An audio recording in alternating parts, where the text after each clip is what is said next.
Bonjour tout le monde, bienvenue à votre émission Ça se passe chez vous. Cette semaine, ça va être très varié. On va en savoir plus sur le Centre de prévention suicide qui a une semaine spéciale.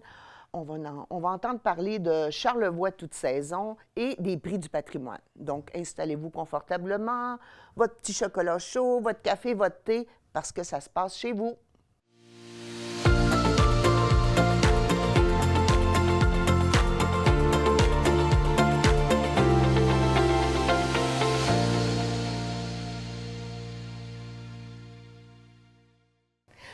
Christine Saint-Pierre du Centre de prévention suicide, bienvenue. Bonjour. Annie Vaillancourt de la MRC, la fameuse, une habituée. Et Alec Vitam de Saveurs Authentique. Donc, bienvenue à l'émission Ça se passe chez vous. Merci. On commence avec toi, Christine Saint-Pierre, Centre de prévention suicide et... Intervenante communautaire. Intervenante communautaire. Oui. Vous avez toute une semaine qui s'en vient. Effectivement. Sous un thème spécial.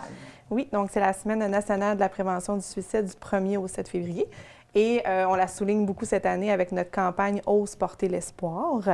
Alors, c'est une belle campagne de financement qu'on a développée pour la Semaine nationale à l'aide d'un graphiste. Et le nom le dit, « Ose porter ». Alors, ce sont des chandails qu'on a fait faire à l'effigie de notre centre et qui se veut être un message d'espoir également pour les gens. Il y a une petite particularité à votre chandail. Il n'y a pas juste le beau logo, là. Non. Donc, on ne voulait pas avoir un chandail juste avec notre logo du centre. On voulait avoir un chandail que les gens voulaient porter puis qui va accrocher un sourire aux gens aussi en le voyant.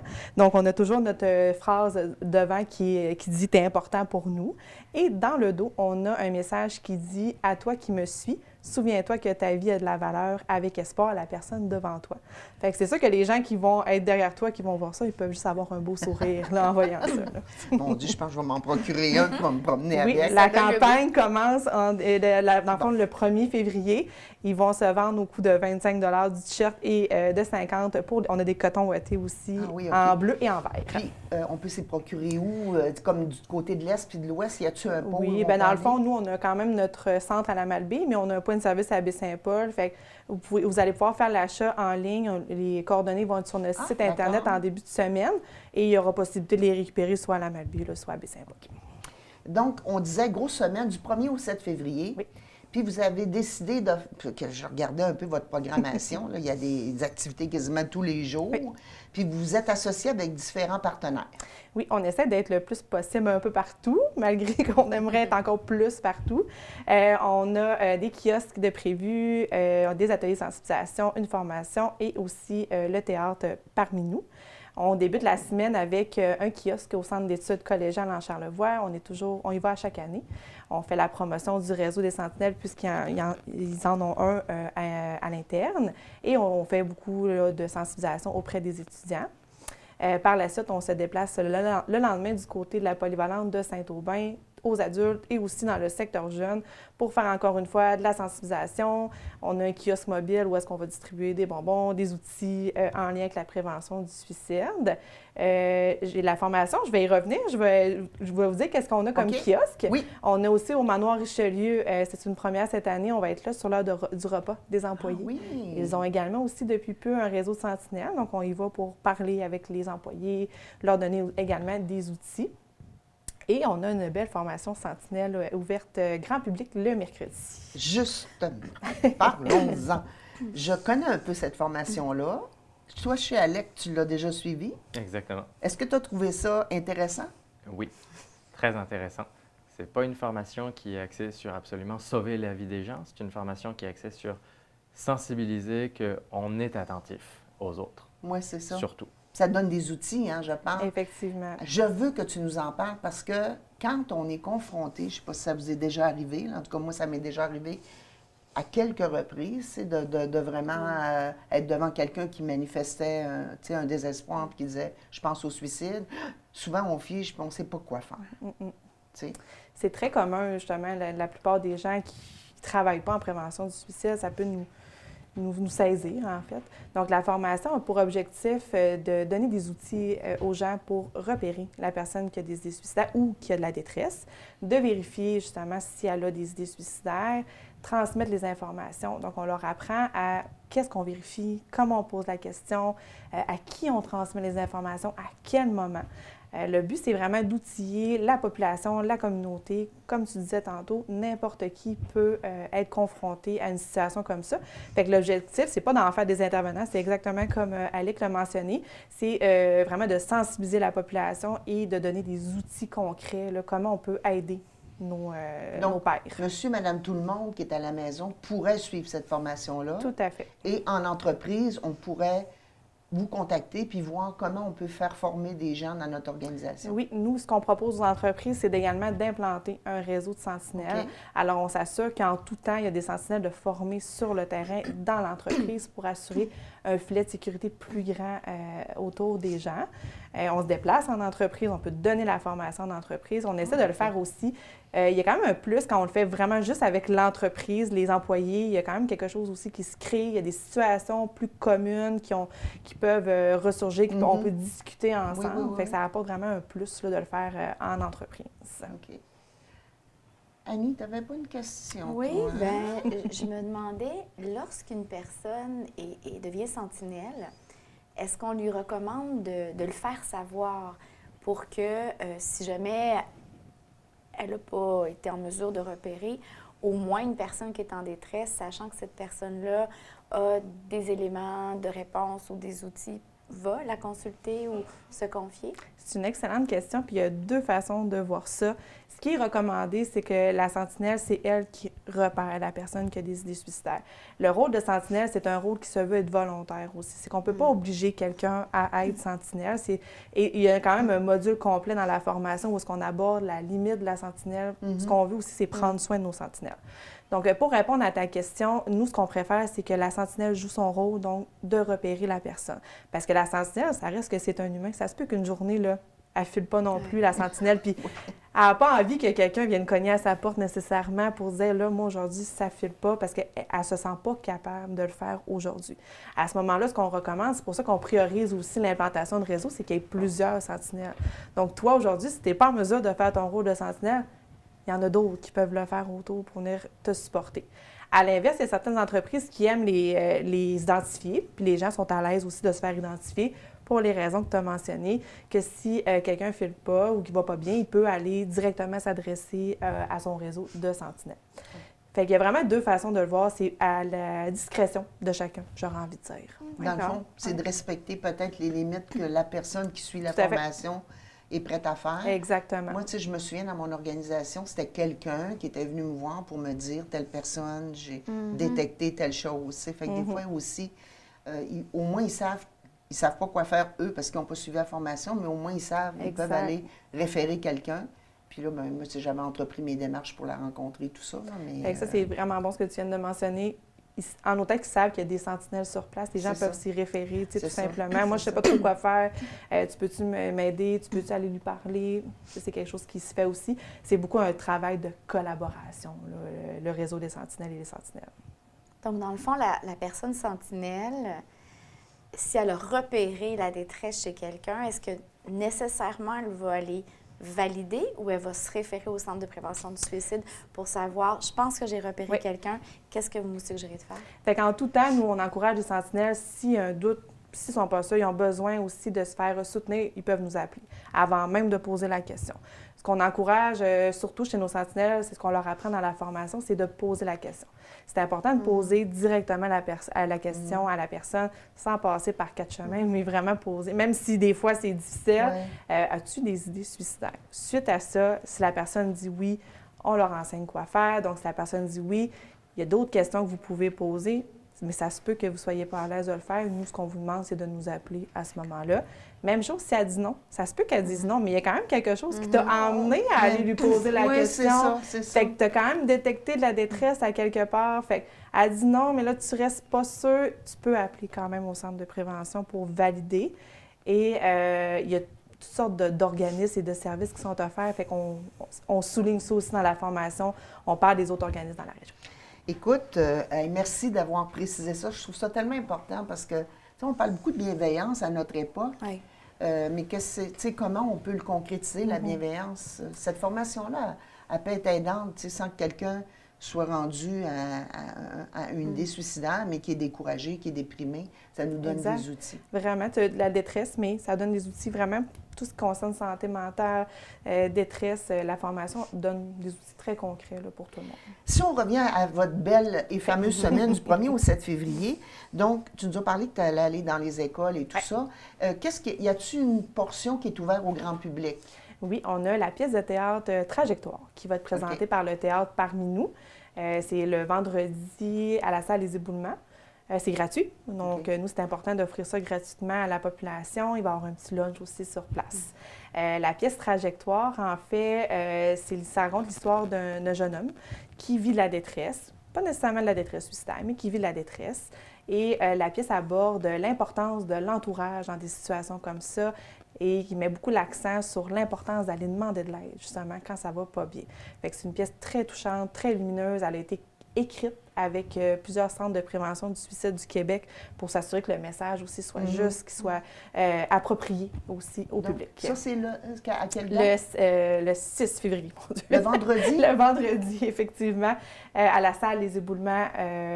La pièce commence à 19h, les portes Quand ouvertes tu dis à la 18h30. salle des éboulements... Là, La moi, salle municipale. OK. Oui, la salle municipale.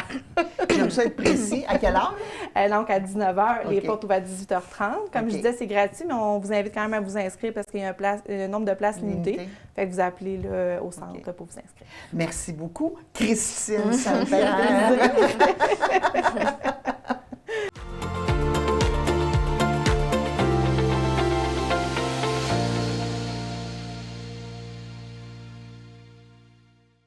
Bonjour, Alec Vitam.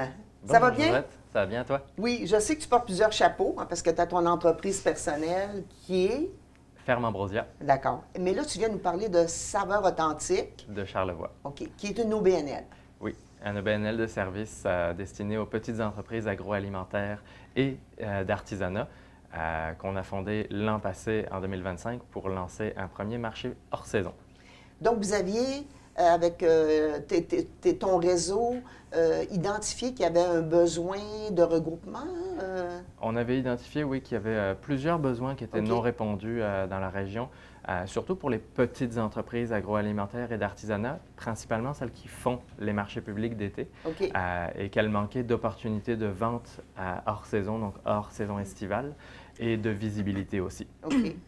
Et là, tu viens nous présenter, un petit peu que je ne me trompe pas, Charlevoix toute saison. Vous avez fait une édition l'année dernière et je te connais. Je sais que tu es quelqu'un qui analyse les choses, comme on peut faire mieux et plus. Donc, vous êtes dans votre version 2.0? Exactement. L'année passée, on a fait un projet pilote avec l'aide de la MRC de Charlevoix et de la MRC de Charlevoix-Est. Puis cette année, on relance le projet en version un peu améliorée. Entre autres, à la Malbaie, tous les marchés vont se faire au même endroit, donc à la bibliothèque Lorconan. Et même chose du côté de Baie-Saint-Paul, ça va être tout au même endroit, au carrefour culturel Paul Médéric. L'année dernière, si je ne me trompe pas, vous aviez comme devancé un petit peu la saison des marchés publics en prenant certains dimanches de juin. Là, votre formule cette année, qu'est-ce que c'est? En fait, l'année passée, on n'a pas été en juin. Ah, OK, excuse-moi. Tu vois, là, j'étais dans le champ. Et là, c'est-tu le champ de framboise, le champ de fraises ou Non, en fait, Les patates. les patates des patates plus, oui? En fait, l'année passée, ça se passait à...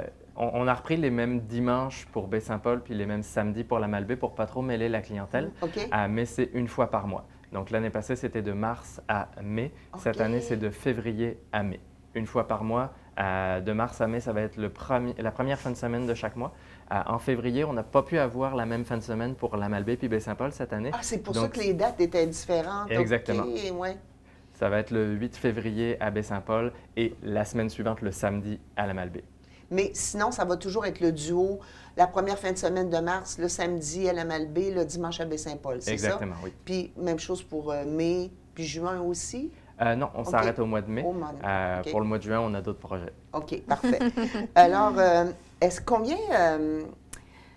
ça répond à combien, la demande, vous avez réussi à avoir combien de personnes qui se sont mobilisées pour s'inscrire? Parce que j'imagine que là, les gens, il faut qu'ils manifestent leur intérêt de participer. Oui. Les inscriptions sont ouvertes depuis le mois de décembre OK. et on a déjà une quinzaine d'inscrits, une douzaine à une quinzaine d'inscrits par marché. Donc ça va bien, puis il reste encore de la place si jamais il y en a qui veulent se rajouter d'ailleurs.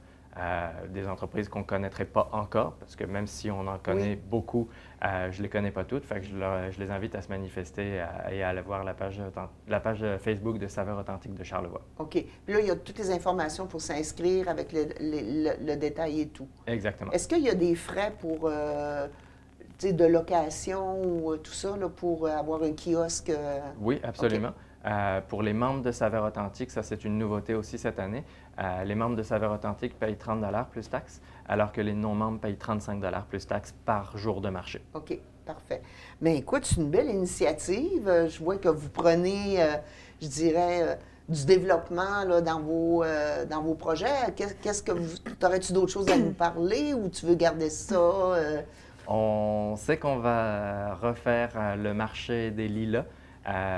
Pour le festival pour un instant à la Malbaie. OK. Donc, durant le festival, il va y avoir un marché public qui va être proposé aux festivaliers. OK. Et on va sûrement refaire notre circuit touristique de l'arrière-pays de Charlevoix. Oui, c'est ça. Ça, c'était l'année dernière, c'était votre première édition aussi? C'était notre première édition aussi. Puis qu'est-ce que c'est exactement ce circuit de l'arrière-pays, finalement? Essentiellement, les gens obtiennent un petit passeport. Et OK. ils peuvent visiter des petites entreprises de l'arrière-pays, donc surtout situées à Saint-Hilarion, Notre-Dame-des-Monts, à Saint-Aimé-des-Lacs, la Malbaie, Clermont. Oui. OK. Et à chaque visite et à chaque achat dans les entreprises, ils peuvent obtenir une étampe. Et en accumulant les étampes, à partir de 3 étampes, on peut avoir une chance de gagner le 3e prix du concours. Ça, c'était la version 2025. OK. À 4 étampes, on avait une chance pour le 2e prix, puis à 5 étampes, donc le passeport complet, on avait une chance pour le 1er prix du concours. OK. Donc, chaque étape, c'est parce que tu as fait un achat dans un des lieux où tu étais allé faire ta visite. Exactement. OK. Hey, c'est le fun, ça. C'est plaisant. Écoute, Alec, ben, je vous souhaite longue vie et bon développement à votre saveur authentique et Charlevoix toute saison. Merci beaucoup, Josette.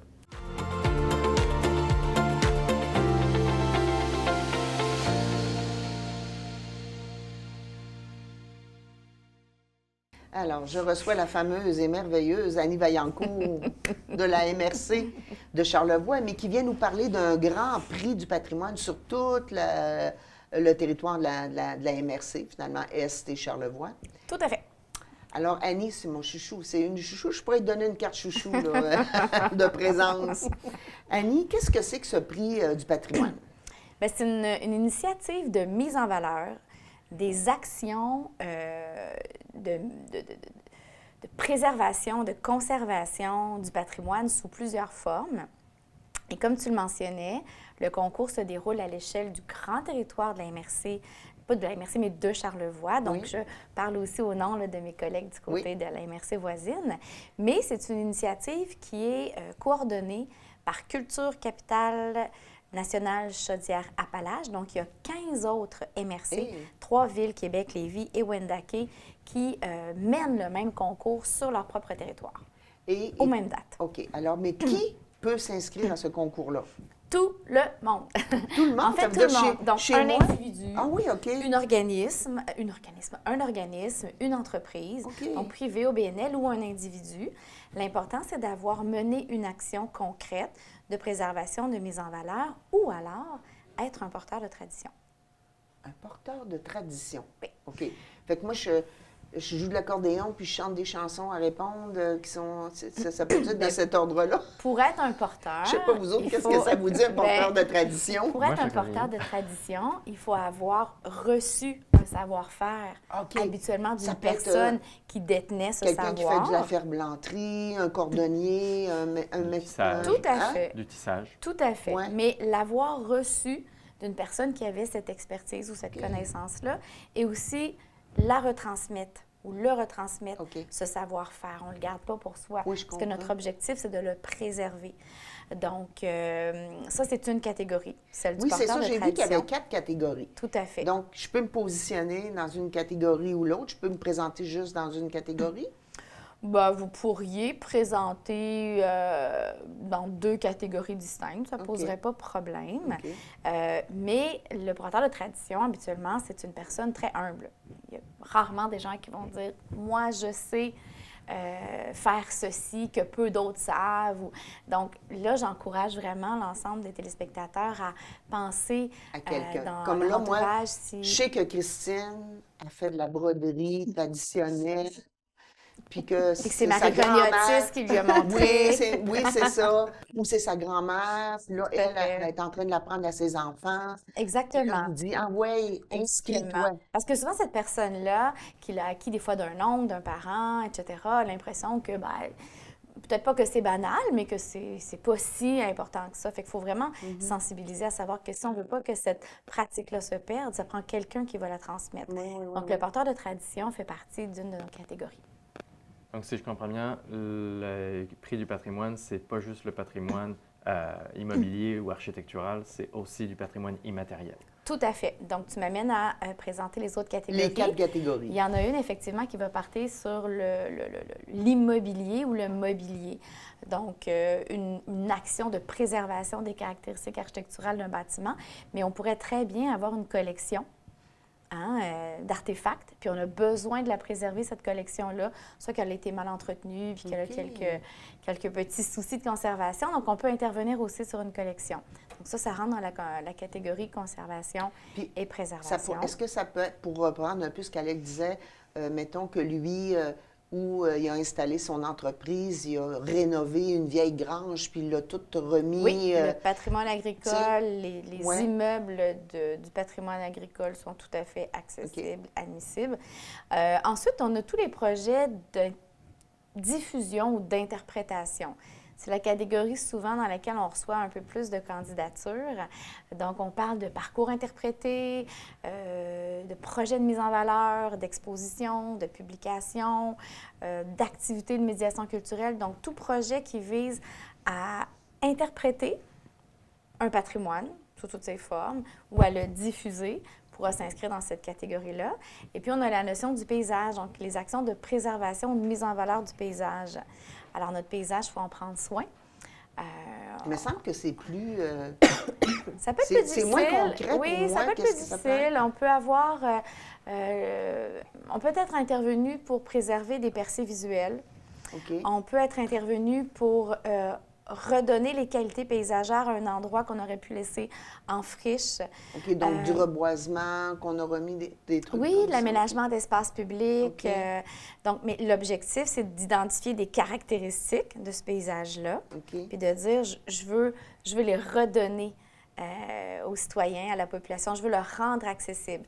Donc, c'est vrai que c'est un peu plus abstrait, mais je pense que nous, on a la chance d'avoir fleuve, montagne, rivière, on a une île, donc tous les paysages qui permettent de mettre en valeur. Puis on peut avoir, une flonde, c'est un beau jeu de mots, hein? Une faune ou une flore. J'ai fait un combinaison. Alors, une flore. Ça m'arrive aussi, moi. T'es très créative, hein? Qu'on souhaite mettre en valeur. Donc, si on réaménage un lieu pour permettre d'observer cet objet-là qui compose notre paysage, c'est un projet qui pourrait être présenté. Puis j'ai envie aussi de peut-être souligner, puisque c'est quand même notre 11e édition, donc il y a bien des gens qui connaissent le concours, dans la catégorie de la conservation et de la préservation, pour une première fois, on va distinguer les projets qui sont menés par un citoyen et ceux qui sont menés par une institution, une municipalité, une organisation, parce que souvent, les moyens financiers ne sont pas les mêmes ou l'envergure de l'intervention n'est pas la même.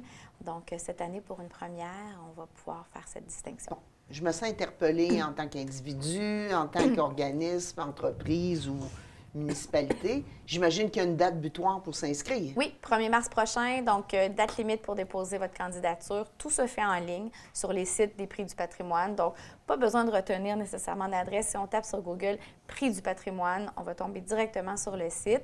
On choisit la catégorie dans laquelle on veut déposer notre candidature. Puis notre région, on remplit... Non, pas du tout. Ça va se diriger dans chacun des territoires. Parce que tu nous parlais de 15 MRC c'est Oui. en tout là, qui Donc, présentent en même temps? Là? Ce site-là va recevoir toutes les candidatures et OK. va ensuite les redistribuer dans D'accord. chacun des territoires. OK. Et le 15 avril prochain, on invite donc tous les candidats à la soirée où on va dévoiler les lauréats. Mais c'est important pour nous, à cette soirée-là, on ne fait pas que dévoiler les lauréats, on présente tous les projets qui vont avoir été réalisés, puisque notre objectif aussi, c'est de sensibiliser Oui. puis de souligner les bonnes actions. Donc, oui, c'est une soirée de remise de prix, mais je pense qu'il faut plus le voir comme une belle soirée où tout le monde se sent fier de présenter ou de faire connaître son projet. Et par la suite, il va y avoir une grande reconnaissance à l'échelle de toute la capitale nationale et de la Chaudière-Appalaches parce qu'au tout début du mois de juin, il y aura un cahier spécial dans le Journal de Québec qui va présenter tous les lauréats de ces 15 MRC de toutes ces villes. Est-ce que c'est chaque organisation ou personne qui doit déposer sa propre candidature ou est-ce qu'il y a des gens qui peuvent déposer une candidature pour quelqu'un d'autre? Tu peux tout à fait déposer la candidature de quelqu'un d'autre. Ça se voit souvent dans la catégorie du porteur de tradition. L'important, c'est de s'assurer que l'organisme ou la personne est d'accord avec le fait qu'elle se retrouve candidate au concours. Faut pas que ce soit une surprise. Écoute, ça pourrait être une surprise. Sera-t-elle bonne ou mauvaise? Oui. C'est le risque qu'on prend. Oui, c'est ça. Il n'y a pas de règle, mais je te laisserai à ton bon jugement. C'est bon. J'imagine que tu dis, que vous recevez plus de candidatures dans certaines catégories que d'autres. Il y a un lauréat par catégorie qui est identifié? Oui, puis un lauréat sur le territoire de la MRC OK. du Charlevoix-Est. J'imagine et un qu'il sur, y a donc un comité de sélection. Il y aura 2 comités, donc 2 catégories vont être étudiées par un comité et 2 autres par un OK. autre, pour ne pas faire trop de travail Oui. aux jurys qui sont bénévoles. D'accord. Et le jury va se réunir en mars. OK. Fait que est-ce que votre jury est déjà Oui, mais je le garde nommé secret. et disposé à recevoir toutes ces candidatures? Tout à fait, mais je le garde secret pour l'instant. Donc, on tape prix du patrimoine. Les prix du patrimoine, OK. tout simplement. On remplit en ligne. Oui, peut-être que l'adresse du site s'affiche à l'écran, mais Peut-être. sinon, si les gens On ne ne sait le pas si retiennent nos pas, merveilleux Camério va faire ça, mais il est possible. sinon, il n'y a rien de plus simple que taper les prix du patrimoine et c'est le site qui sort en premier. OK. Puis, le questionnaire est-il simple à remplir? Très, très simple. Il faut quand même joindre 3 ou 4 photos, mais OK. c'est très, très simple. Puis j'ai envie de mentionner quelque chose aussi pour ceux qui le connaissent. C'est notre première édition où on a un porte-parole qui est M. Pierre Laoud. Ah oui, c'est vrai, j'avais vu ça dans ton Pierre envoi Laoud, de- qui est un homme qui, depuis plus de 50 ans, met en valeur le patrimoine sous toutes ses formes, notamment vue du ciel. On le connaît pour ses vols en avion où il capture avec son appareil photo OK. des territoires, patrimoines des coins, OK. magnifiques et qui diffusent à travers notamment certains volumes. Fait que c'est votre porte-parole. Est-ce qu'on va l'entendre parler? Va-t-il être ben, présent? on l'attend. On l'attend, on Hey, l'appelle. wow, Il est intéressant. invité. Merci Annie d'être venue à Ça me fait l'émission. plaisir. Merci Alec d'être venue. Christine aussi, je vous remercie beaucoup. Vous avez vu, ça a été très intéressant, très varié et je vous dis à bientôt.